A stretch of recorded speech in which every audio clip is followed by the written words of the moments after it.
그 돈이 어떤 돈이니? 먼저 세상을 떠난 너희 아버지를 위해 사람들이 내어준 정성이야, 정성. 어떻게 너희 아버지 조이금에 손을 댈 수가 있어? 너희가 그러고도 인간이야? 필요한 데가 있어서 좀 썼다고요. 그리고 우리가 그냥 가져가겠다는 게 아니잖아요. 잠시 빌린 거라고요. 갚으면 될 거 아니에요. 뭐, 돈을 빌렸다고? 이게 자식 입에서 나올 말이야? 어떻게 자기 아버지 장례식장에서 나온 조이금을 빼돌릴 수가 있어? 아니, 어머님. 급해서 그랬다니까요. 나중에 다시 드리면 될 거 아니에요. 왜 이렇게까지 화를 내세요? 이 상황에서 화를 안 낼 수가 있어? 아무리 급해도 그렇지. 아버지 조이금을 몰래 빼돌리다니. 하늘에 계신 너희 아버지가 이걸 보시면 얼마나 슬퍼하실까? 그런 생각도 안 들었어? 저희도 사정이 있으니까 잠시 그랬다고요. 갚을게요. 갚으면 될 거 아니에요. 짐승만도 못한 것들. 내가 내 아들이라니 다시는 내 눈앞에 나타나지 마라. 너희들은 더 이상 내 자식도 아니야. 여러분, 안녕하세요. 오늘도 저희 인생 이야기를 찾아주셔서 감사합니다. 오늘 들려드릴 이야기는 남편 장례식 때 아들 며느리에게 상상도 못할 봉변을 당한 박덕순 씨의 사연입니다. 금수 같은 아들 며느리에게 박씨 할머니가 어떤 기막힌 복수를 할지 벌써부터 궁금하네요. 영상을 시청하시기 전에 구독과 좋아요를 눌러주시면 저에게 정말 큰 힘이 됩니다. 좋아요 먼저 한 번씩 꼭 부탁드릴게요. 그럼 지금부터 오늘의 사연 시작하겠습니다. 그날 밤 남편은 평소와 달리 새벽이 돼서야 집에 들어왔습니다. 남편이 문을 열고 들어오는 소리에 잠에서 깨버렸죠. 불빛이 새어 들어오자 저는 침대에서 일어나 남편을 맞았습니다. 당신, 이 시간까지 어디 있다 온 거예요? 늦으면 늦는다 말이라도 해야죠. 평소 술을 거의 마시지 않던 남편이었습니다. 하지만 그날 남편의 얼굴은 벌겋게 달아올라 있었고 몸에선 술 냄새가 진하게 풍겼습니다. 남편은 멋쩍게 웃으며 입을 열었습니다. 오늘 동료들이 술 한잔 사라고 해서 좀 늦었어. 아니, 술을 잘 마시지도 않으면서 왜 그래요? 무슨 일 있는 건 아니죠? 아니야. 오늘 너무 기분이 좋아서 그랬어. 우리 아들 진호가 말이야. 대기업에 취직했다고. 동료들한테 자랑을 좀 했더니 다들 축하해 줄 테니 술이라도 한잔 사라지 뭐야. 그래서 기분 좋게 한턱 내고 왔어. 남편의 목소리에는 묘한 기쁨과 자랑스러움이 배어 있었습니다. 남편은 신이 난 듯 벽에 걸린 가족 사진을 바라보았습니다. 사진 속의 아들은 학사모를 쓰고 밝게 웃고 있었고 저와 남편은 그 옆에서 미소를 지은 채 서 있었습니다. 당신도 참, 우리 아들 취직한 게 뭐 그리 대단하다고 자랑까지 해요. 나 지금까지 정말 힘들었어. 막노동하면서 이 손으로 우리 아들 명문대 보내고 대기업까지 취직시켰으니 부모로서 그래도 할 만큼 했다는 생각이 들더라고. 남편은 그 말을 하고 나서 잠시 멈칫하더니 손바닥을 들여다보았습니다. 굳은 살로 거칠어진 손바닥이었지만 그 손은 우리 가정을 지켜온 손이었습니다. 잠든 남편의 얼굴을 보고 있으니 어느새 그 옛날 우리 부부의 신혼 시절이 떠올랐습니다. 남편과 저는 가진 것 하나 없이 결혼했습니다. 하지만 그 시절에는 가진 게 없다는 사실이 그렇게 서럽지는 않았습니다. 열심히 살다 보면 꼭 좋은 날이 올 거라는 희망이 있었거든요.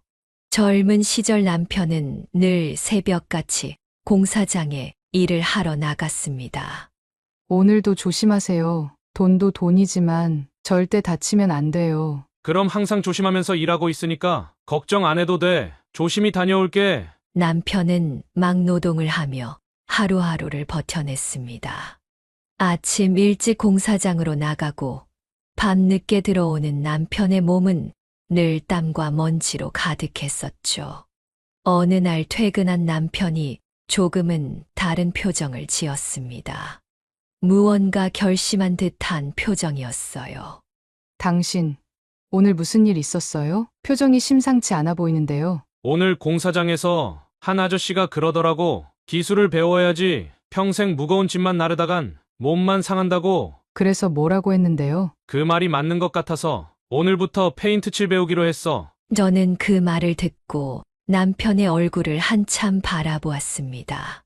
손바닥엔 이미 굳은 살이 단단하게 박혀 있었고, 몸은 고단함으로 굽어 있었지만 남편의 눈빛만큼은 반짝였습니다.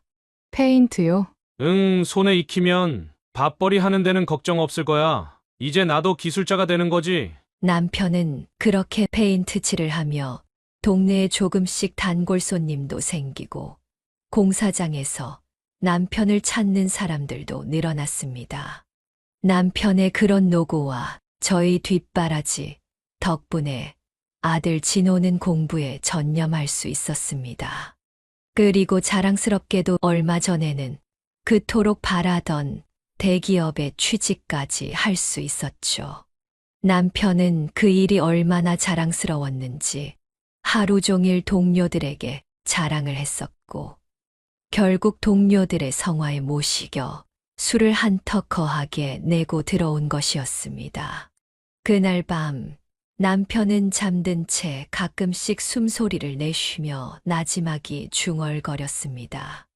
우리 아들이 잘 돼서 다행이야. 저는 남편의 옆에 앉아 남편의 얼굴을 바라보았습니다. 거칠게 일했던 세월이 고스란히 새겨진 얼굴이었지만 오늘만큼은 세상을 다 가진 듯 편안해 보였습니다. 당신, 정말 고생 많았어요. 우리가 여기까지 올 수 있었던 건 다 당신 덕분이에요. 저는 조용히 남편의 손을 잡았습니다. 거친 굳은 살이 느껴졌지만 참 따뜻했습니다. 평생을 묵묵히 고생하며 우리 가족의 삶을 일구어낸 손이었습니다. 저는 고생 많았던 지난날을 회상하며 남편의 곁에서 잠이 들었습니다. 그렇게 다시 시간이 흐르고 어느덧 아들 진호도 결혼을 했습니다. 하지만 아들 진호가 결혼을 한 이후부터 남편은 점점 말수가 줄어들었습니다.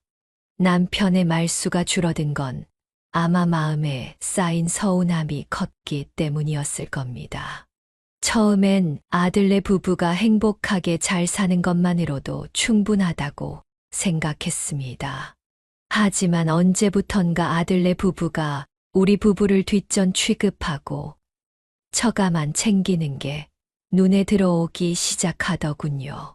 명절에도 늘 처가를 먼저 방문하고 그곳에서 오래 머무르다 우리 집에는 잠깐 발만 붙였다 별 얘기도 나누지 않고 이내 떠나가곤 했습니다. 처음에는 그런 아들네를 이해해 보려고도 했습니다. 요즘 신혼이니 바빠서 그런 거겠죠. 그래도 키워준 부모를 뒷전 취급하고 사돈들만 챙기니 서운한 건 어쩔 수 없네요. 사돈들이 우리보다 연세도 더 많으시니까. 그래서 그런 거 아닐까? 좋게 생각하자고. 남편은 늘 그렇게 저를 달래주곤 했었습니다. 그런데 그 무렵부터 남편의 건강 상태가 눈에 띄게 나빠지기 시작했습니다. 평생 페인트 일을 하며 묵묵히 버티던 남편이었지만 나이가 들면서 몸이 예전 같지 않은 걸 느끼는 것 같았어요. 일을 마치고 집에 들어올 때마다 숨을 헐떡이며 주저앉곤 했거든요. 당신, 왜 그래요? 숨이 왜 이렇게 가빠요? 아니야. 요즘 일이 많아서 주말도 없이 안 쉬고 일을 했더니 피곤해서 그런가 봐. 아마 잠깐 쉬면 다시 괜찮아질 거야. 남편은 늘 괜찮다는 말로 저를 안심시켰습니다. 하지만 남편은 밤마다 자주 잠에서 깨어났습니다. 그러곤 숨을 몰아쉬며 가슴을 치곤 했습니다. 저는 잠에서 깨어 남편의 등을 토닥이며 걱정스럽게 물었습니다. 아니, 당신 병원에 가봐야 하는 거 아니에요? 이렇게 밤마다 숨이 가쁜 게 이상하잖아요. 아니야, 괜찮다니까. 병원 가봐야 별거 있어? 돈만 깨지지. 걱정스런 제 말을 애써 웃어넘기며 남편은 끝까지 버티며 병원을 가지 않았습니다. 그러던 어느 날이었습니다. 평소처럼 그날도 남편은 새벽 일찍 일을 나갔습니다. 남편의 뒷모습이 그날따라 왜 그리 위태로워 보였는지 모릅니다. 오전 내내 찜찜한 기분이 가시질 않았는데 그때 전화벨이 울렸습니다. 여보세요? 아주머니, 큰일 났어요. 우열 씨가 쓰러졌습니다. 지금 앰뷸런스로 병원에 가고 있어요. 손에서 전화기가 미끄러질 뻔했습니다. 목소리는 다급했고 심장이 덜컥 내려앉았습니다. 정신없이 옷을 챙겨 입고 다급히 병원으로 달려갔습니다. 응급실에 도착하니 남편이 산소 마스크를 쓰고 누워 있더군요. 얼굴은 창백하고 숨소리는 너무나도 거칠었습니다. 그 모습을 보는 순간 눈물이 왈칵 쏟아졌습니다. 걱정스런 제 얼굴을 바라보며 의사 선생님이 말했습니다. 남편분이 진폐증을 앓고 있었어요. 합병증도 상당히 많이 진행됐습니다. 오랫동안 먼지와 페인트 가루를 들이마시며 일한 게 원인일 겁니다. 병이 꽤 많이 진행된 상태입니다. 진폐증이요? 처음 들어보는 병명이었습니다. 의사는 한숨을 쉬며 말을 이었습니다. 폐에 먼지가 쌓여서 호흡이 제대로 되지 않는 겁니다. 치료를 해도 완전히 낫지 않을 수도 있어요. 무리하면 더 위험해질 수 있습니다. 그 말을 듣고도 믿기지 않았습니다. 남편은 언제나 강철 같고 튼튼한 사람이었으니까요. 아무리 힘든 일을 해도 늘 괜찮다며 웃던 사람이었으니까요. 남편은 눈을 간신히 뜨며 저를 바라보았습니다. 너무 걱정하지 마. 별일 아니야. 금방 나을 거야. 그 말을 하는 남편의 목소리가 떨리고 있었습니다. 저는 남편의 손을 꼭 붙잡고 말했습니다. 이제 일 그만둬요. 진호도 장가까지 보냈고 부족하겠지만 아꼈으면 둘이서 먹고 살 순 있을 거예요. 그 후로 병원에 꾸준히 다니며 치료를 받았지만 남편의 상태는 전혀 나아지지 않았습니다. 퇴원하고 집에 돌아와서도 남편은 조금만 움직이면 숨을 헐떡이며 힘들어하곤 했었죠. 여보, 물 좀 가져다 줘. 남편은 조금이라도 움직이면 숨을 헐떡이기 시작했고 작은 일조차 스스로 하지 못했습니다. 저는 물컵을 가져다 주며 남편의 등을 쓸어내렸습니다. 한때는 누구보다 강했던 사람이었는데 이렇게 작은 일에도 힘들어하는 남편을 보니 가슴이 아려왔습니다. 남편의 병세가 나날이 나빠지던 어느 날 저는 혼자 생각을 거듭했습니다. 병원에서도 이렇다 할 치료법이 없다고 했지만 상태가 점점 악화되는 남편을 바라만 보고 있을 수는 없었습니다. 공기가 탁한 도시에서 벗어나 맑은 공기라도 마시면 조금은 나아질지도 모른다는 생각이 들었습니다. 그렇게 남편과 저는 경기도 양평으로 이사를 가게 되었습니다. 이사한 집은 시골의 오래된 작은 집이었지만 산자락 아래라 공기 하나만큼은 정말 좋았습니다. 아침이면 창문을 열고 숨을 들이마시는데 서울에서처럼 목구멍이 칼칼하지 않아 그나마 위안이 되었습니다. 시골집은 비록 낡았지만 남편이 편안히 쉴 수 있는 곳이라면 그걸로 충분했습니다. 하지만 남편의 병세는 맑은 공기에도 생각처럼 괜찮아지지 않았습니다. 하루가 다르게 기운이 빠져갔고 마당에 나와 앉아 있는 시간마저 줄어들었습니다. 방 안에서 헐떡이며 누워 지내는 시간이 더 길어졌고, 저는 남편의 곁에서 밤마다 가슴이 내려앉는 기분이 들었습니다. 당신, 숨이 너무 차면 지금이라도 급히 병원에 가봐야 하는 거 아니에요? 됐어. 지금 병원에 가봐야 뭐가 달라지겠어. 병원에서 주는 약이나 먹으면서 여기 이렇게 누워서 숨이라도 편하게 쉬는 게 나아. 그 말이 맞는 것 같으면서도 아니었습니다. 상태가 갑자기 안 좋아지는 날이면 이대로 남편을 놔두면 안 될 것 같았지만 남편은 병원에 가기를 극구 사양했습니다. 그리고 그 무렵부터 사돈댁만 챙기고 우리 부부에겐 관심도 안 보이던 아들과 며느리가 주말마다 양평까지 내려오기 시작했습니다. 처음에는 아들네 부부가 무척이나 반가웠습니다. 오랜만에 보는 아들 며느리의 얼굴이었으니까요.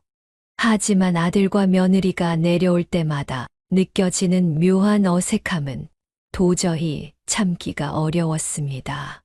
며느리는 내려오면 싹싹하게 어머님, 아버님, 하고 인사를 하긴 했지만 그 눈빛은 어딘가 불편해 보였습니다.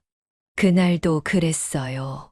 남편이 방 안에서 기침을 심하게 하고 있는데 며느리가 조용히 저에게 다가오더니 작은 명함 하나를 건넸습니다. 어머님, 혹시 앞으로 이게 필요하시게 될까 봐요. 아니, 이게 뭐야? 명함에는 장례식장의 이름이 쓰여 있었습니다. 저는 멍하니 그 명함을 한참 쳐다보다가 며느리를 바라보았습니다. 아니, 이건 장례식장 명함이잖아. 제 친구가 여기서 일하고 있거든요. 복잡한 장례식도 알아서 다 준비해주고 정말 좋아요. 혹시 나중에 필요하시면 여기 연락해보세요. 그 말을 듣는 순간 심장이 철렁 내려앉았습니다. 제 앞에 누워있는 남편이 기침을 하며 숨도 제대로 쉬지도 못하고 있는데 그런 말을 꺼낸 며느리가 너무도 미웠습니다. 저는 순간 화를 참지 못하고 버럭 소리를 질렀습니다. 너 지금 뭐라고 했어? 내 아버지가 죽기라도 바라는 거야? 제 목소리가 방안을 울렸습니다. 남편이 기침을 멈추고 저를 바라보았고 며느리는 당황한 얼굴로 손사래를 치며 말했습니다. 아니에요, 어머님. 그런 뜻이 아니고요. 혹시 무슨 일이 생기게 되면 그때 도움이 될까 해서 드린 거예요. 내가 언제 도와달라고 했어? 내 아버지가 지금 눈앞에 살아있는데 장례식장 명함을 들이밀면서 그게 할 말이야? 제 눈에선 눈물이 터져 나왔습니다. 어떻게 저한테 이런 말을 할 수 있는 건지 이해가 가지 않았습니다. 아들은 그저 멀뚱멀뚱 앉아 방관만 하고 있었습니다.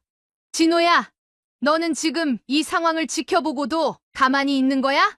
내 마누라가 지금 무슨 말을 했는지 몰라? 엄마, 그게 선아가 나쁜 마음으로 그런 건 아닐 거예요. 혹시라도 도움이 되고 싶어서 좋은 뜻으로 말한 건데 왜 예민하게 반응하세요? 아들의 그 말이 더욱 저를 서럽게 만들었습니다. 남편이 그토록 자랑스러워했던 아들인데 왜 이렇게 며느리 눈치만 보고 있는지 참을 수가 없었습니다. 내 아버지가 아직 멀쩡히 살아있어. 멀쩡히 살아있는 사람한테 장례식장 명함을 왜 건네는 거니? 진짜 너희 아버지가 죽길 바라기라도 하는 거야? 어떻게 엄마 앞에서 그런 말을 하냐고? 그날 밤 저는 남편의 옆에 누워 그저 남편의 숨소리를 듣고 있었습니다. 괜찮아, 걱정하지 마. 라고 말하던 남편의 목소리가 이제는 잘 들리지도 않았습니다. 며느리의 그 명함이 머릿속에서 지워지지 않았고 아들의 그 무심한 태도가 가슴 한복판을 내리찍는 것 같았습니다.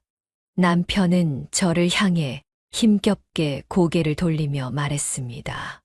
여보, 그만해. 걔들도 나쁜 마음으로 그런 건 아닐 거야. 당신 당신은 괜찮아? 그런 소리 듣고도 괜찮냐고. 난 괜찮아. 너무 마음 쓰지 마. 남편의 그 말은 저를 위로하려는 말이었습니다. 하지만 남편의 눈가에 고인 눈물이 더욱 저를 슬프게 만들었어요. 남편은 한평생 늘 그랬습니다. 자기의 고통을 숨기고 저를 안심시키려고 했어요. 그 모습이 참으로 가슴 아팠습니다. 다음 날 아침이었습니다. 여보, 벌써 아침이에요. 일어나세요. 저는 가볍게 남편의 팔을 흔들었습니다. 하지만 남편의 몸은 차가웠고 좀처럼 움직이지 않았습니다. 순간 가슴이 철렁 내려앉았습니다. 여보, 당신 왜 그래요? 여보, 떨리는 손으로 남편의 얼굴을 만졌습니다. 남편의 피부는 얼음장처럼 차가웠고 입술은 말라 있었습니다. 안 돼. 안 돼. 제발 이러지 마세요. 제발 뭐라고 말이라도 좀 해봐요. 왜 날 혼자 두고 가요? 왜?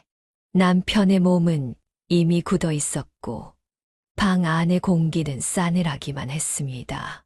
세상이 무너지는 기분이었습니다. 내 평생의 반쪽이 이렇게 허무하게 떠난다는 게 믿기지 않았습니다. 아무리 울고 불러도 남편은 아무런 대답이 없었어요. 방 안의 시간은 멈춰버린 듯했고 그저 옆에 멍하니 앉아 남편의 식어가는 손을 꼭 붙잡고 있었습니다. 그렇게 남편의 장례를 치르게 되었습니다. 장례식장에 남편의 영정사진이 놓이고 향불이 피어오르자 그제야 남편이 떠났다는 사실이 실감나기 시작했습니다. 사진 속 남편은 언젠가 일을 마치고 돌아와 옅게 웃던 그 모습 그대로였습니다. 그 미소가 참 따뜻했지만 이제는 사진 속에서만 남았다는 게 가슴을 후벼 팠습니다. 여보, 당신 없으면 나 어떻게 살아요? 빈소에 앉아 멍하니 남편의 영정을 바라보고 있으니 이웃들이 하나둘 찾아와 조문을 해주었습니다. 수고 많으셨어요. 이제 편히 쉬실 겁니다. 조문객들의 위로에도 저는 고개를 끄덕이는 것밖에 할 수 없었습니다. 몸도 마음도 축 처져서 조문객을 맞이하는 게 버거웠습니다. 그래도 아들과 며느리는 상주로서의 역할을 하려 했습니다. 며느리는 조문객들에게 절을 하며 인사를 건넸지만 그 모습이 어딘가 불편해 보였습니다. 아들은 조용히 서서 흐릿한 눈빛으로 빈소를 지켰습니다. 그 모습을 보며 저는 그저 말없이 속으로만 생각했습니다. 왜 이 아이들에게서 진심이 안 느껴지는 걸까? 장례식이 조용히 정리될 때쯤 저는 방명록과 조의금을 정리하기 시작했습니다. 처음에는 정신없이 손을 움직이며 한 명 한 명의 이름을 확인했습니다. 하지만 시간이 지날수록 무언가 이상하다는 걸 깨달았습니다. 봉투의 수가 맞지 않았습니다. 방명록에 적힌 이름과 실제로 남아있는 조의금 봉투의 개수가 터무니없이 달랐습니다. 처음에는 내 실수인가 싶어 몇 번이고 다시 확인했습니다. 봉투를 일일이 세어보았지만 누가 봐도 조의금이 많이 비어 있었습니다. 거의 통째로 사라진 것이나 다름없었어요. 아니, 이게 뭐야? 손이 떨리기 시작했습니다. 이런 사실이 도저히 믿기지 않았습니다. 남편의 마지막 가는 길에 사람들이 성의껏 내어준 마음을 누군가가 빼돌렸다는 사실이 너무나도 충격적이었습니다. 진호야, 저는 다급히 아들을 불렀습니다. 아들 진호는 빈소 옆에서 멍하니 앉아 있었습니다. 제 목소리에 아들은 놀란 얼굴로 다가왔습니다. 왜 그러세요, 엄마? 여기 봉투가 맞질 않아. 방명록에 적힌 사람들은 많은데 왜 조의금은 이렇게 적은 거야? 누가 여기에 손을 댄 것 같아. 아들은 제 손에 들린 봉투들을 내려다보더니 표정을 굳혔습니다. 며느리도 조용히 다가와 상황을 살폈습니다. 엄마가 잘못 쓰신 거 아니에요? 다시 한번 확인해 보세요. 내가 몇 번을 확인했어. 몇 번이고 다시 세어봤다고. 누군가 가져간 게 분명해. 제 목소리가 높아졌습니다. 제가 이렇게 흥분하는 걸 본 아들과 며느리는 당황한 기색이 역력했습니다. 하지만 그들의 입에서 나온 말들이 저를 더욱 기가 막히게 만들었습니다. 엄마, 어차피 경찰에 신고해도 소용없어요. 여기 장례식장 안에는 CCTV도 없어서 누가 가져갔는지 잡지도 못해요. 뭐라고? 그럼 그냥 넘어가자고. 내 아버지 장례식에서 이런 일이 벌어졌는데 그냥 넘어가자고. 괜히 더 번거롭게 하지 말자는 거죠. 이런 일로 소란 피워봐야 뭐가 달라져요? 아들의 그 말에 저는 가슴이 철렁 내려앉았습니다. 이게 내 아들이 맞나 싶었습니다. 며느리도 옆에서 거들었습니다. 어머님, 저희도 속상하지만 이럴 땐 조용히 넘어가는 게 나아요. 괜히 일을 키우면 더 힘들어지니까요. 그 말을 듣는 순간 속에서 무언가가 끓어올랐습니다.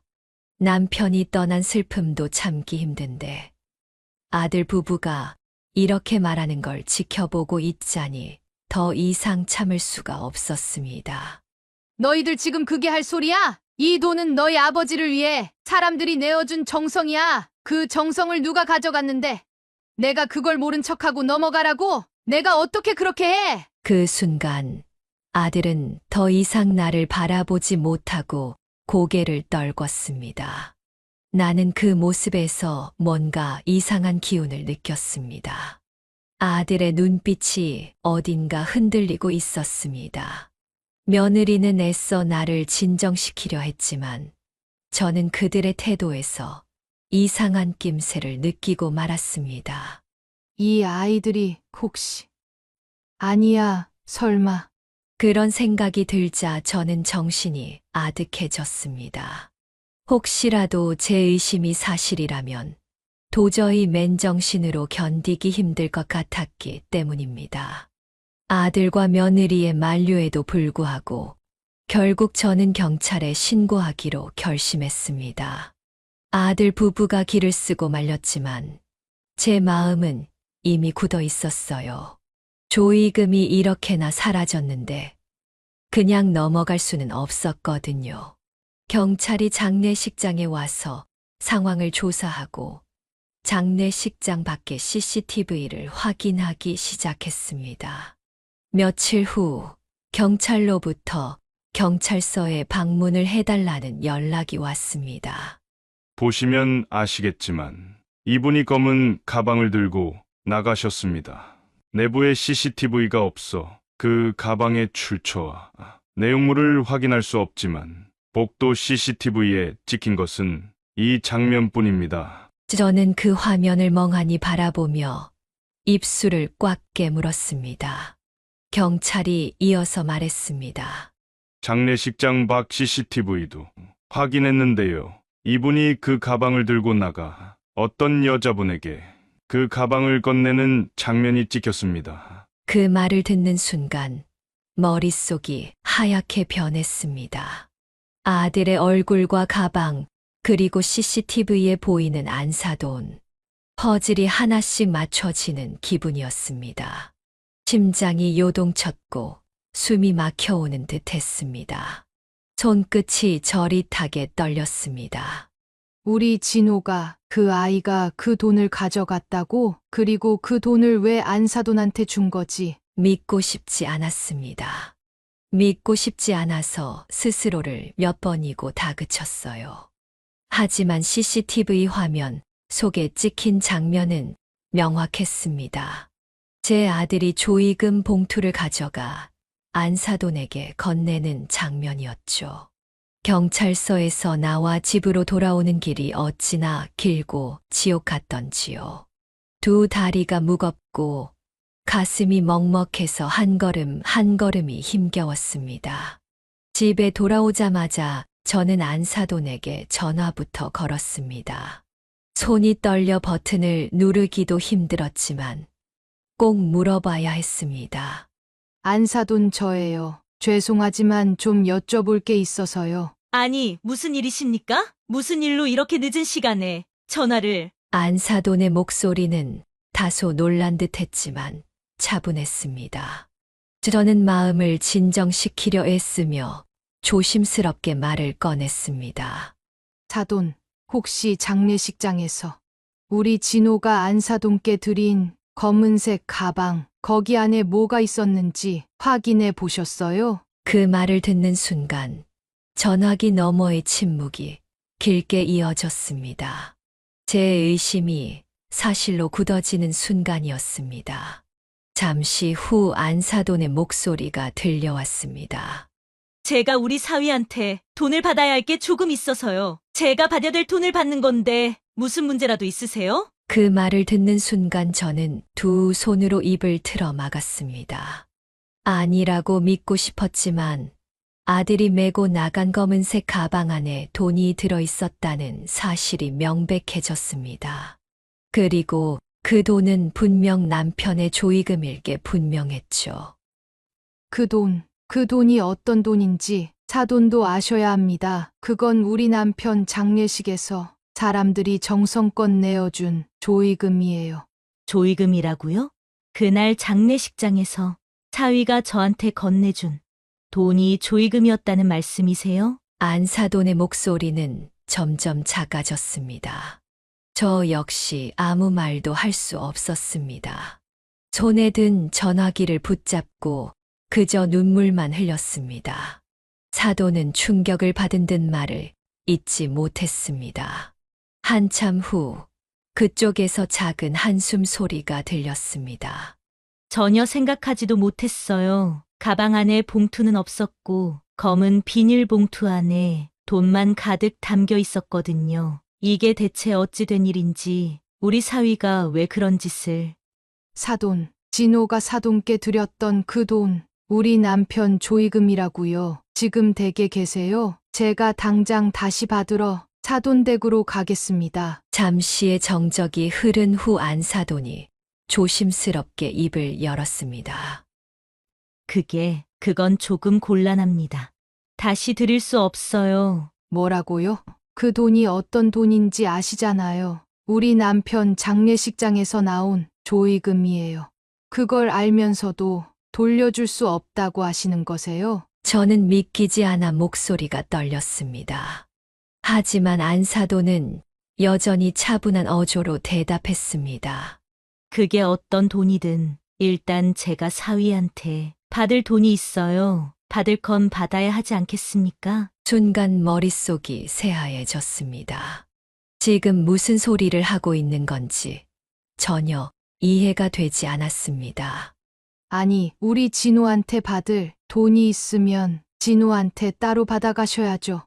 왜 우리 남편 조의금을 가져가시냐고요? 얼른 돌려주세요. 그러자 안사돈의 목소리가 쩌렁쩌렁 전화기를 울렸습니다. 아니, 우리 사위가 저한테 가져간 돈이 한두 푼인 줄 아세요? 남편분 병원비가 부족하다고 하면서 몇 번이나 돈을 가져갔습니다. 그때마다 저는 남편분 생각해서 좋은 뜻으로 계속 돈을 빌려줬어요. 저도 받을 돈은 받아야 할 거 아니에요. 남편 병원비요? 저는 진호한테 남편 병원비라고 한 푼도 받은 게 없는데요. 숨이 턱하고 막혔습니다. 잠시 동안의 침묵이 이어지고 사돈은 한숨을 내쉬며 대답했습니다. 병원비가 부족해서 남편분이 제대로 치료를 받지 못하고 있다면서 몇 번이나 저를 찾아왔고 그때마다 돈을 빌려갔다고요. 장례식장에서 제가 받았던 그 돈을 제외하고도 제가 여전히 못 받은 돈이 수천만 원이에요. 그 순간 심장이 철렁 내려앉았습니다. 수천만 원이라니요? 남편 병원비가 부족했다니요? 저는 손이 떨려 전화기를 놓칠 뻔했습니다. 머릿속이 혼란스럽고 어지러웠습니다. 지금 하시는 말씀이 정말 사실인가요? 제 아들이 남편 핑계를 대고 수천만 원을 빌려갔다고요? 자위가 몇 번이고 찾아와서 눈물을 흘리며 남편분 병원비가 모자라다고 하니 어쩔 수 없이 빌려줬던 돈이 쌓이고 쌓여서 수천만 원인데, 그런데 지금 와서 제가 받은 돈을 다시 내놔라니요? 자위가 남편분 조의금에 손을 댄 건 참 안타까운 일입니다. 하지만 저도 받을 건 받아야죠. 안사돈의 말이 맞다면 제 아들이 남편의 병세를 핑계로 사돈에게 돈을 빌리고 그 빚을 갚지 못해 결국 장례식장에서 조의금을 가져다 바친 셈이었습니다. 그제야 모든 게 이해되기 시작했습니다. 아들이 왜 그렇게 허둥대며 경찰 신고를 말렸는지, 며느리가 왜 그토록 불안해 보였는지, 그래도 설마 우리 아들이 이런 짓까지 벌일 줄은 꿈에도 몰랐습니다. 대체 왜 그랬니? 진호야, 내 아버지를 핑계로 수천만 원을 빌려가다니. 저는 핏발선 눈으로 남편의 영정사진을 바라보았습니다. 사진 속 남편은 여전히 잔잔하게 웃고 있었습니다. 그 모습이 더 가슴을 찢어 놓았습니다. 남편은 이 모든 걸 알지 못하고 세상을 떠났다는 사실이 다행이라 해야 할까요? 불행이라 해야 할까요? 저 혼자 이 모든 비참함을 끌어안고 있어야 한다는 생각에 숨이 막혔습니다. 이제 누구에게도 기대지 못하고 혼자 남아버렸습고, 제 가슴 속에는 말할 수 없는 분노와 슬픔만이 끝없이 맴돌고 있었습니다. 다음 날 아침, 저는 새벽 일찍 아들 집을 찾아갔습니다. 이제 막 잠에서 깨어 출근 준비를 하던 아들과 며느리가 깜짝 놀라 저를 쳐다보더군요. 너희들, 엄마가 다 알고 왔으니 솔직하게 말해봐. 장례식장에서 안사돈한테 건넸던 검은 가방 안에 대체 뭐가 들어있었니?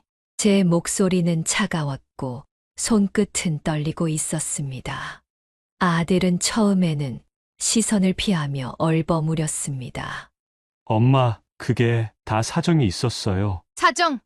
대체 무슨 사정이 있었길래 내 아버지 장례식에서 사람들 정성으로 모아진 조의금을 가져가니 그게 인간이 할 짓이야? 제 목소리가 떨리기 시작하며 점점 높아졌습니다. 며느리는 고개를 푹 숙이고 있었고, 아들은 손끝으로 테이블을 문지르다 이내 작은 목소리로 말했습니다. 엄마, 그 돈은 진짜 어쩔 수 없었어요. 민정이를 도우려면 어쩔 수 없었다고요. 민정이? 그 순간 며느리가 고개를 들어 나를 바라보았습니다. 얼굴이 하얗게 질려 있었어요. 저는 아들을 바라보며 더 따져 물었습니다. 내가 가져간 돈이 며느리 민정이 때문이라고? 그게 무슨 소리야? 알아들을 수 있게 똑바로 말해봐. 아들은 눈을 감고 한숨을 내쉬더니 마침내 이실직고를 하기 시작했습니다. 엄마, 사실 민정이가 회사 돈에 손을 댔어요. 어떻게든 그 돈을 갚아야만 했어요. 가져간 돈을 원래대로 메꿔놓지 않으면 경찰에 고발하겠다고 하니 어쩔 수 없이 장모님한테 돈을 빌렸던 거라고요. 그 말이 끝나는 순간 제 가슴이 다시금 무너져 내렸습니다. 믿고 싶지 않았지만 이미 들었던 사돈의 말과 맞춰보니 모든 퍼즐이 맞아떨어졌습니다.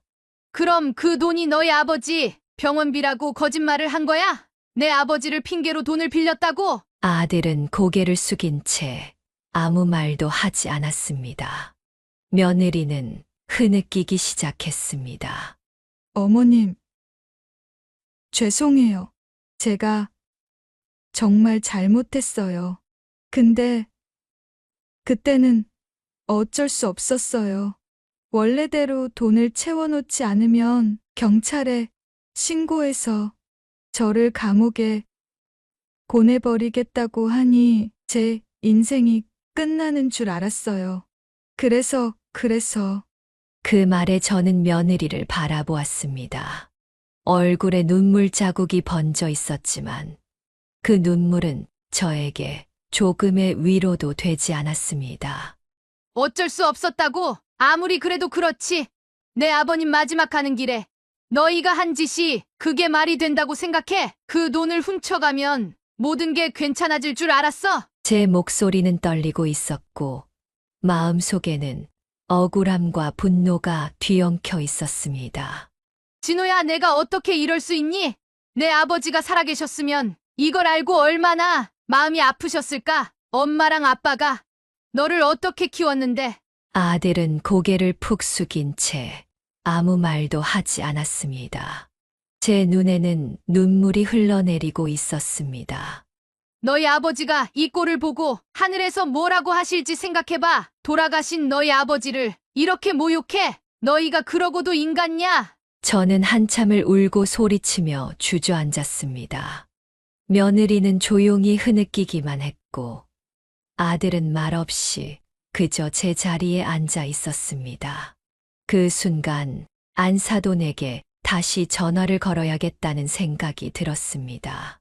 진실을 말해야 했고 이 문제를 어떻게든 마무리 지어야 했습니다. 수화기 너머로 신호음이 길게 이어지다가 사돈이 전화를 받았습니다. 또 그 돈 때문에 전화하신 겁니까? 못 돌려주겠다고 몇 번이나 말했잖아요. 사돈은 불편한 기색이 역력했지만 어떻게든 진실을 말해 주어야만 했습니다. 사돈, 말씀드릴 게 있습니다. 사돈께서 이건 꼭 아셔야 해요. 무슨 말이요? 결국 돈 돌려달라는 얘기 아니에요? 사돈의 말이 끝나기도 전에 저는 떨리는 목소리로 모든 진실을 쏟아냈습니다. 그 돈, 우리 아들이 사돈께 빌려갔다던 그 돈, 결국 며느리 때문이었어요. 당신 딸이 회사 돈에 손을 댔답니다. 횡령이죠. 그걸 막으려고 우리 아들이 병원비로 쓴다는 거짓말까지 하면서 사돈한테 돈을 빌려간 거라고요. 순간 수화기 너머로 고요한 정적이 흘렀습니다. 그 정적이 얼마나 길게 느껴졌는지 모릅니다. 마치 시간이 멈춘 것만 같았어요. 지금 무슨 소리를 하시는 겁니까? 모든 게 우리 딸 때문이라고요? 그걸 지금 저한테 믿으라고요? 아주 어떻게든 돈 돌려받고 싶어서 환장하셨나 본데 저는 절대 돌려드릴 수 없어요. 제가 하는 말을 못 믿겠으면 당신 딸하고 직접 통화해보세요. 당신 딸이 회사 돈에 손을 대서 그걸 막으려고 우리 아들이 당신한테 돈을 빌린 거라고요. 우리 남편 조의금에 손까지 대면서 말이에요. 순간 저는 며느리를 돌아보았습니다. 며느리는 옆에 앉아 고개를 푹 숙인 채 아무 말도 하지 않고 있었습니다. 민정아, 이리 와서 내가 직접 사돈한테 다 얘기해. 내가 무슨 짓을 했는지 말이야.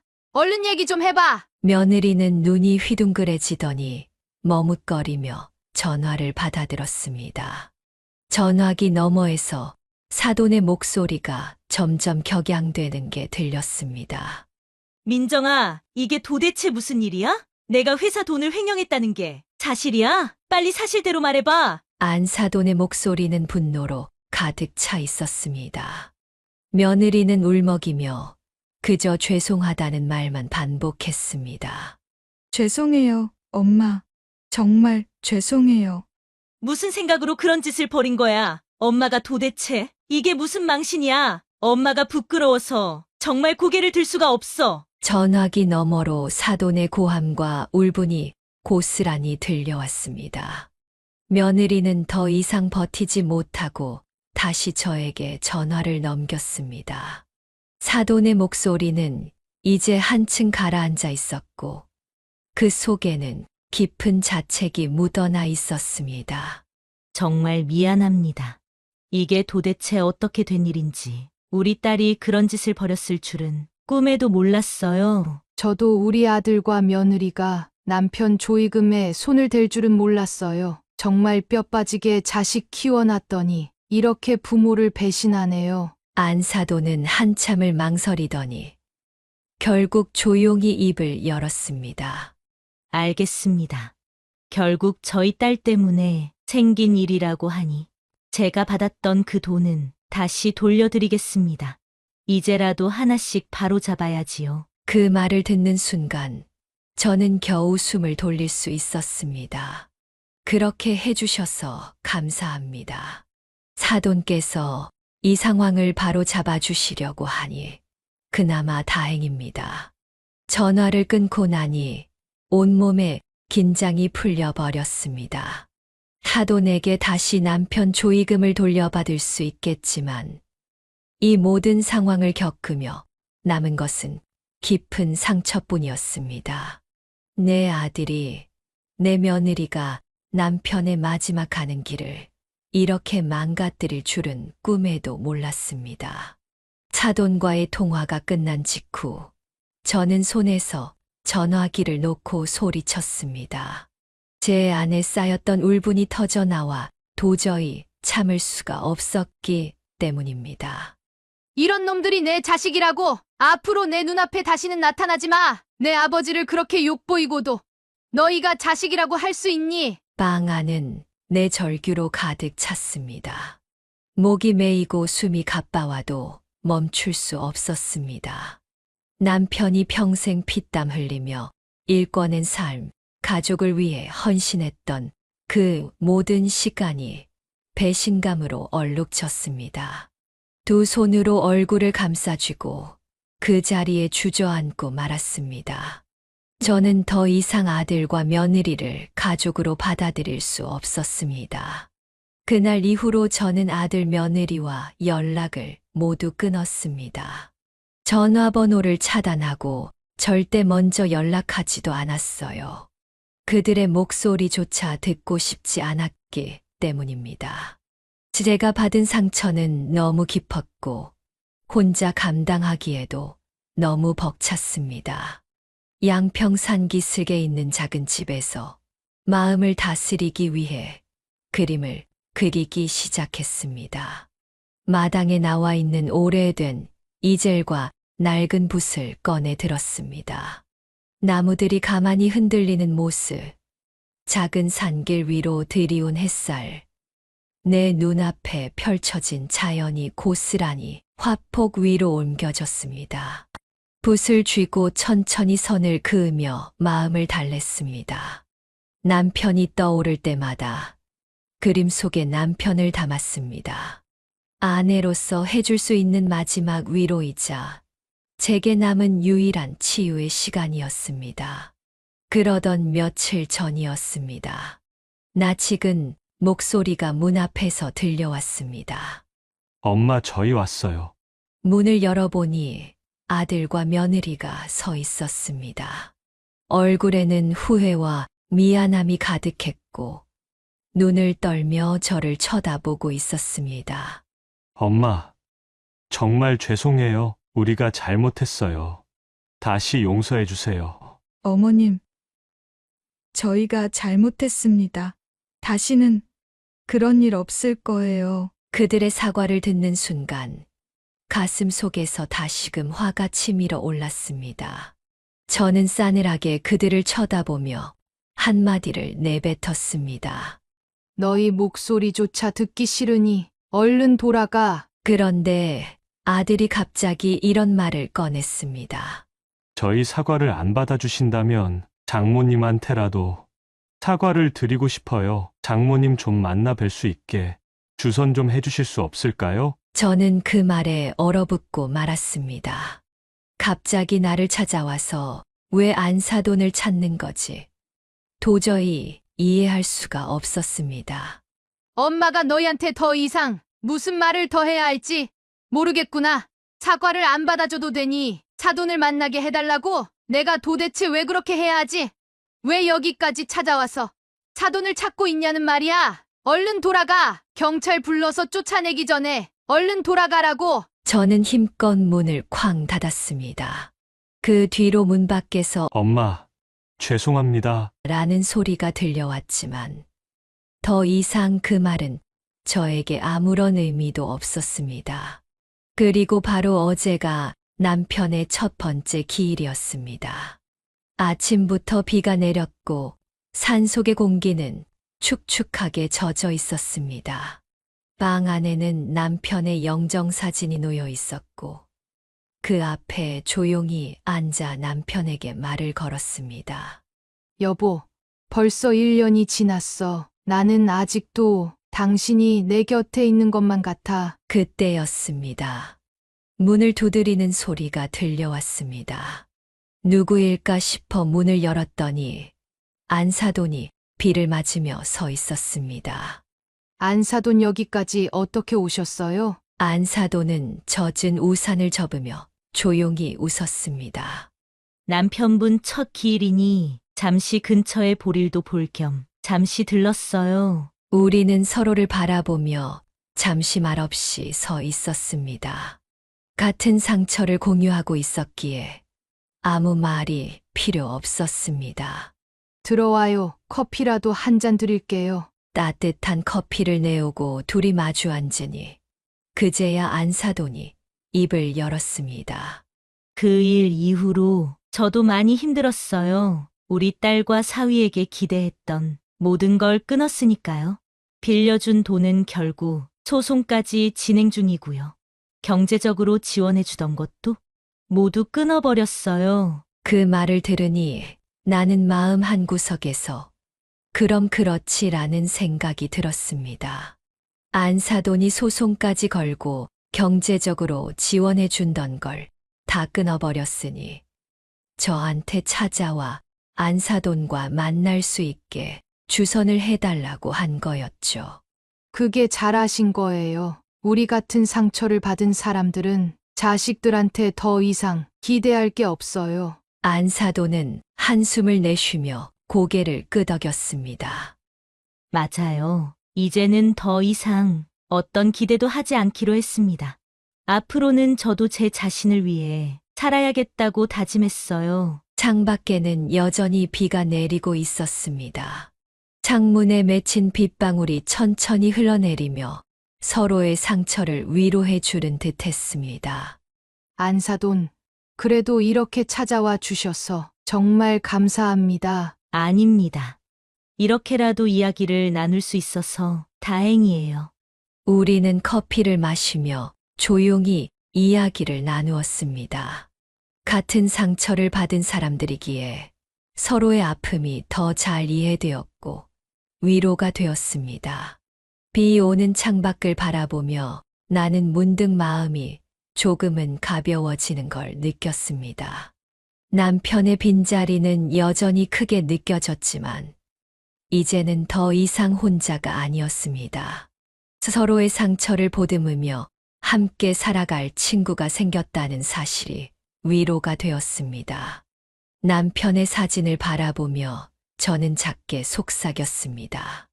여보, 당신이 떠난 빈자리를 채우는 게 쉽지는 않지만 이제는 나도 나를 위해 살아보려고 해요. 당신도 하늘에서 날 지켜봐 주세요. 창밖에는 여전히 비가 내리고 있었지만 제 마음속에는 조용한 평온이 번져가고 있었습니다.